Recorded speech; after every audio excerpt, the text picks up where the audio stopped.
დედამიწის აგებულება. განვიხილოთ ამ ნაწილში განვიხილოთ რა ფიზიკური თუ ქიმიური თვისებებით განსხვავებული ფენებისგან შედგება დედამიწა. დავიწყოთ ასე ვთქვათ მისი მყარი ნაწილით.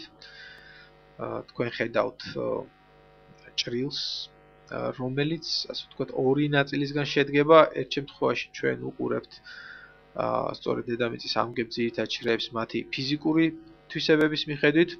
ეს შეეხება მარცხენა მხარეს, ხოლო მარჯვენა მხარეს ნაჩვენები არის მათი ქიმიური შემადგენლობა. ეს ზოგადი აგებულება დედამიწას დარწმუნებული ვარ თქვენთვის კარგად ნაცნობია, უბრალოდ შეგახსენებთ. დავიწყოთ დედამიწის ბირთვისგან. მოგეხსენებათ დედამიწის ბირთვი, რომლის რადიუსიც დაახლოებით 2900 კილომეტრს შეადგენს. შედგება ორი ნაწილისგან, გარე და შიდა ბირთვისგან. ანუ ფიზიკური თვალსაზრისით ის გაყოფილია ორ ნაწილად, იმიტომ რომ შიდა ბირთვი არის მყარი, ხო გარე ბირთვი თხევადია. მაშინ, როდესაც ქიმიური შემადგენლობით, როგორც შიდა ისე გარე ბირთვი ორივეს აბსოლუტურად ერთნაირი შემადგენლობა აქვს და რკინისა და ნიკელისგან შედგება.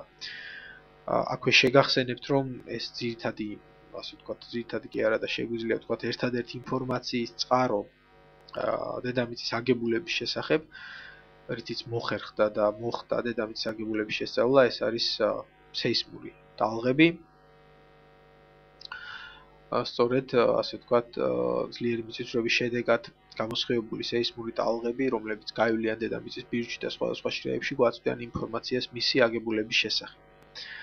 მაშინ ასე, სხვათა შორის, რაც ავთქვით ბირთვთან დაკავშირებით, მის გარე და შიდა ნაწილზე, ეს ლოგიკურად აიხსნება მაღალი წნევით, ანუ ერთის მხრივ მაღალი ტემპერატურა, რომელიც ბირთვში არის, იწვევს მის თხევად მდგომარეობას, რაც ბუნებრივია, თუმცა ნებისმიერი სითხე, ცხელი მასა, ასე ვთქვათ, ცხელი თხევადი მასა გარკვეული წნევის ზემოქმედების შემთხვევაში უკვე მყარ სხეულად გადაიქცევა და სწორედ აი ამ ეფექტს ვაკვირდებით დედამიწის ბირთვში.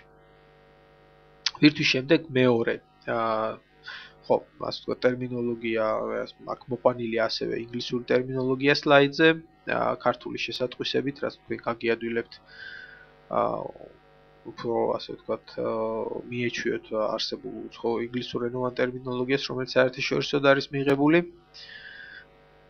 შემდეგ სფეროს წარმოადგენს ქიმიური თვალსაზრისით დედამიწის მანტია, რომელიც ერთი მთლიანი ელემენტია მისი ქიმიური შემადგენლობის მიხედვით.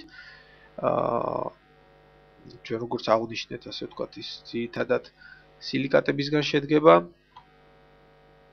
თუმცა ფიზიკური თვალსაზრისით მანტია იყოფა ასევე რამოდენიმე შრედ, კერძოდ მეზოსფეროდ, რომელიც ასე ვთქვათ, საკმაოდ დიდი სიმძლავრის არის, როგორც ხედავთ აი ამ სლაიდიდან, ამ ნახაზიდან. დაახლოებით 2500 კილომეტრს შეადგენს მისი სიმძლავრე. მეზოსფერო, ასე ვთქვათ, მყარი კლდოვანი ქანებით არის აგებული, თუმცა გარკვეული დენადობა მას ახასიათებს. ასევე მაღალი ტემპერატურა.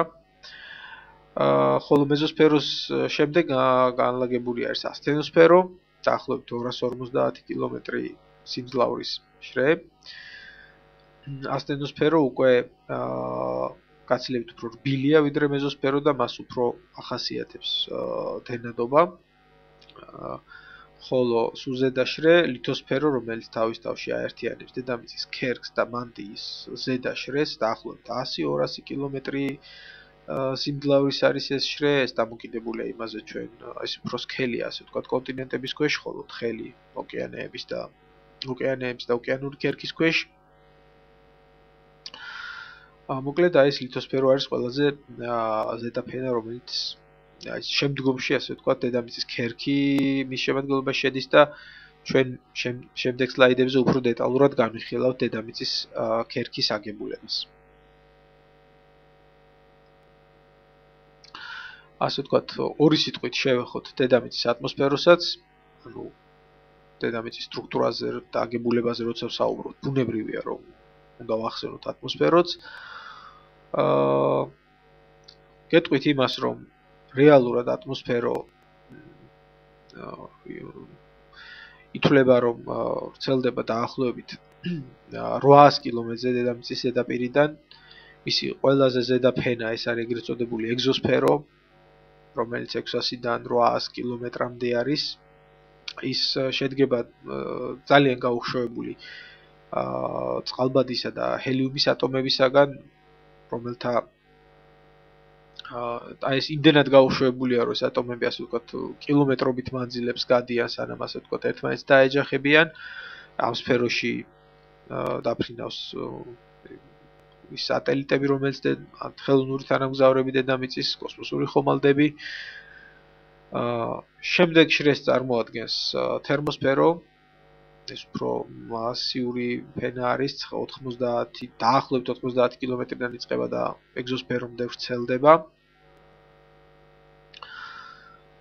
რომელიც ნაკლებ გაუხშოვებულია და უკვე ჟანგბადიც გვხდება, თუმცა რა თქმა უნდა, მცირე რაოდენობით. შემდეგი ფენა ეს არის მეზოსფერო, დაახლოებით 50 კილომეტრიდან იწყება და თერმოსფერომდე 90 კილომეტრამდე ვრცელდება. მეზოსფეროში ტემპერატურა მკვეთრად ეცემა, რაც უფრო მაღლა მივიწევთ. და აღწევს ატმოსფეროსთვის ყველაზე მინიმალურ მნიშვნელობას -80 გრადუს ცელსიუსით. აქ ხდება ეგრეთ წოდებული ყინულის ღრუბლები. სტრატოსფერო ეს არის 12-დან 50 კილომეტრამდე დაახლოებით სიმაღლეზე, სადაც სიმაღლესთან ერთად ტემპერატურაც იზრდება -60 გრადუსიდან 0 გრადუსამდე. სწორედ სტრატოსფეროში არის განლაგებული ოზონის ფენა, რომელიც მოიცავს 15-დან დაახლოებით 15-დან 32 კილომეტრამდე შრეებს. ეს ასე ვთქვათ, სხვადასხვა დედამიწის სხვადასხვა ადგილას სხვადასხვა არის ოზონის შრის განლაგების სიმაღლე, მოგეხსენებათ. და ტროპოსფერო ის, რაც ჩვენ ასე ვთქვათ, ვეძახით ჩვენთვის უფრო გასაგებია, ძირითადი ფენა, ჟანგბადით მდიდარი, რომელიც სხვადასხვა ადგილებში დედამიწის 9-დან 17 კილომეტრამდე გრძელდება. ტროპოსფეროში არის თავმოყრილი, ასე ვთქვათ, მთელი ატმოსფეროს მასის 80%. ბუნებრივია, რომ ის თბება დედამიწის ზედაპირიდან და სიმაღლესთან ერთად მისი ტემპერატურა კლებულობს სადაც -40 გრადუსამდე. სწორედ ტროპოსფეროში ხდება ამინდის ჩამოყალიბება, აქ არის განლაგებული ღრუბლები, ტროპოსფერო გამოიყენება თვითმფრინავების, ძირითადად ასე ვთქვათ, თვითმფრინავების გადაადგილებისათვის, თუმცა გარკვეული ხომალდები სტრატოსფეროშიც დაფრინავენ, ეს უკვე დამოკიდებულია მათ აეროდინამიკურ მახასიათებლებზე და ატმოსფეროსთან დაკავშირებით უნდა აღვნიშნოთ ეს რამოდენიმე მნიშვნელოვანი შრე ასევე კიდე, უფრო სწორად გამყოფი საზღვრები, როგორიც არის იონოსფერო, რომელიც იონიზირებული გაზებისგან შედგება და მისი ასე ვთქვათ ერთ-ერთი საინტერესო თვისება არის რადიოტალღების არეკლის უნარი, ანუ იონოსფეროდან აირეკლება რადიოტალღები, რომელიც ისევ დედამიწას უბრუნდება. ეს ასე ვთქვათ ზოგადი ინფორმაცია დედამიწის აგებულების შესახებ, იმისათვის რათა შექმნოდა გარკვეული წარმოდგენა და რაც თავად აგვენახა თუ რამდენად ასე ვთქვათ რთული და კომპლექსური არის დედამიწის ატმოსფერო თავისი აგებულების მიხედვით. ჩვენი საუბარი არ იქნებოდა სრული დედამიწის აგებულებას და სტრუქტურებზე თუ ცალკე არ ვახსენებთ ჰიდროსფეროს. მოგეხსენებათ, წყალი ერთ-ერთი მნიშვნელოვანი ელემენტია დედამიწაზე, თუმცა დედამიწის მთელ მასასთან შედარებით ის წყალი მხოლოდ მისი მასის, აი თქვენ ხედავთ აქ ციფრს 0.023% შეადგენს. თუმცა ამავე დროს ის ფარავს დედამიწის ქერქის, დედამიწის ზედაპირის 75 დაახლოებით 75% და შესაბამისად დამეთანხმებით, რომ ადამიანის საცხოვრებელი გარემოს ერთ-ერთ მთავარ ელემენტს წარმოადგენს. მაშასე ეს ჰიდროსფერო აღიწერება ეგრეთ წოდებული წყლის ციკლით, ჰიდროციკლით, რომელიც ძალიან კომპლექსურია. მოგეხსენებათ, რომ წყლის ძირითადი ნაწილი დაცული არის დღეისათვის დედამიწაზე ოკეანეებში. შემდეგ ხდება მისი აორთქლება ატმოსფეროში და ატმოსფეროში უკვე ღრუბლების სახით ხდება მისი ტრანსპორტირება ქარის მიერ და სადაც ხოლო შემდეგ ნაბიჯს წარმოადგენს მისი დედამიწაზე მისი გამოყოფა ნალექების სახით, როგორც მყარი, ასევე ანუ თოვლის, სეტყვის, ასევე თხევადი წვიმების სახით. რა დროსაც იგი უბრუნდება ატმოსფეროდან უბრუნდება დედამიწას და აქ ხმელეთის ნაწილზე ქმნის ისეთ ფორმებს, როგორც არის მყინვარები, ასევე ტბების და მდინარეების ქსელი ხმელეთზე და უნდა ასევე აღნიშნოთ გრუნტის წყლები, რომლებიც ჩაედინება გრუნტში. ეს ყველაფერი, ასე ვთქვათ, ისევ აკუმულაციას ახდენს ნაკადებში, მდინარეებში და საბოლოო ჯამში უბრუნდება ისევ ოკეანეს, ასე რომ გარკვეული, ასე ვთქვათ, შეკრულ ციკლს წარმოადგენს. თუმცა უნდა აღნიშნოთ კიდევ ერთი წყარო, უბრალოდ ერთი არეალი წყლის არსებობის დედამიწაზე, ეს თავად ლითოსფეროში არსებული წყალი არის. ამ შემთხვევაში ლაპარაკი გვაქვს ღრმა გეოლოგიური გაგებით ღრმა შრეებში არსებულ წყალზე. ის შეიძლება გვხვდებოდეს გარკვეული მინერალების შემადგენლობაში, ქიმიური თვალსაზრისით, როგორც ქიმიური ელემენტი წყალი და ასევე ღრმა კერის წყლები, რომელიც შემდგომში გვაძლევს მინერალურ წყლებს, ჰიდროთერმებს. ესეც წარმოადგენს გრუნტის წყლისგან განსხვავებით კიდევ უფრო ღრმა ჩაწოლის მქონე წყლის წყაროებს და არეალებს, ასე ვთქვათ.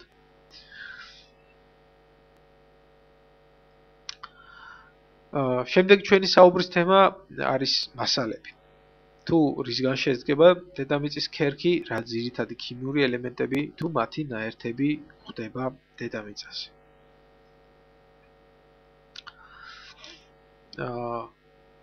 აქ მოყვანილი არის პროცენტული შემადგენლობა იმ ქიმიური ელემენტების, რომლებიც შედის დედამიწის ქერქის შემადგენლობაში.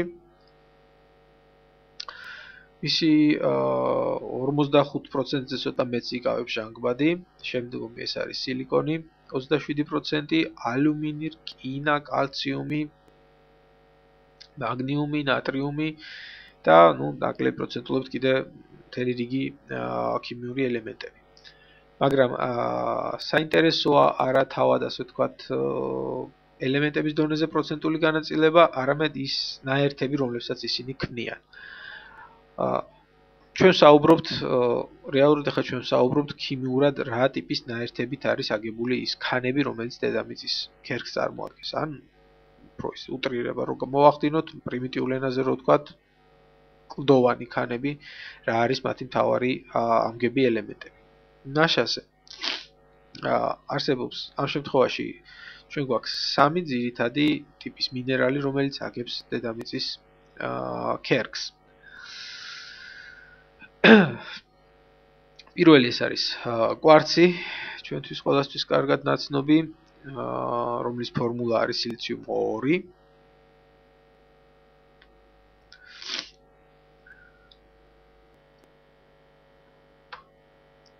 კვარცი ძირითადი მინერალია, რომელიც წარმოიქმნება მაგმური ქანების კრისტალიზაციის შედეგად. ის შედარებით მაღალ ტემპერატურაზე ყალიბდება. და კვარცი ძირითადი შემადგენელი ნაწილია ქვიშის, ნიადაგის, სხვა ტიპის სედიმენტური ქანების და რომელსაც ეწოდებათ ზოგადი სახელია ქვიშაქვები. შემდეგი მინერალი, ძირითადი ტიპის მინერალი ეს არის სილიკატები, ასევე ეს არის თიხის მინერალები, შეიძლება ასე უწოდოთ, ინგლისურად clay minerals, რომელიც წარმოადგენს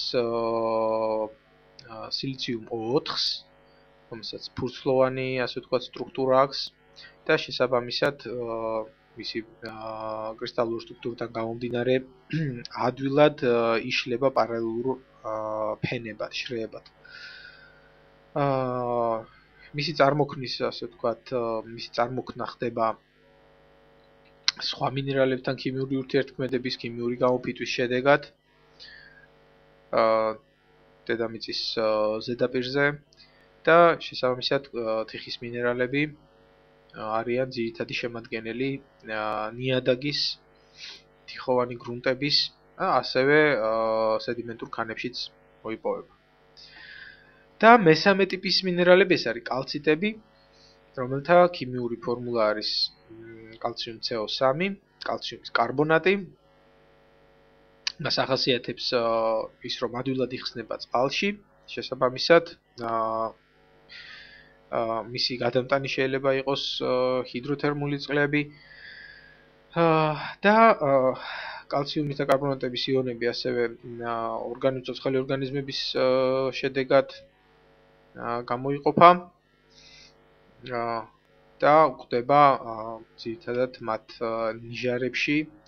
შესაბამისად კალციტები არის ძირითადი შემადგენელი ქიმიური და ბიოქიმიური სედიმენტური ქანების. ჩვენ ქანების ძირითად ტიპებზე შემდეგ სლაიდებზე ვისაუბრებთ კიდევ უფრო დეტალურად.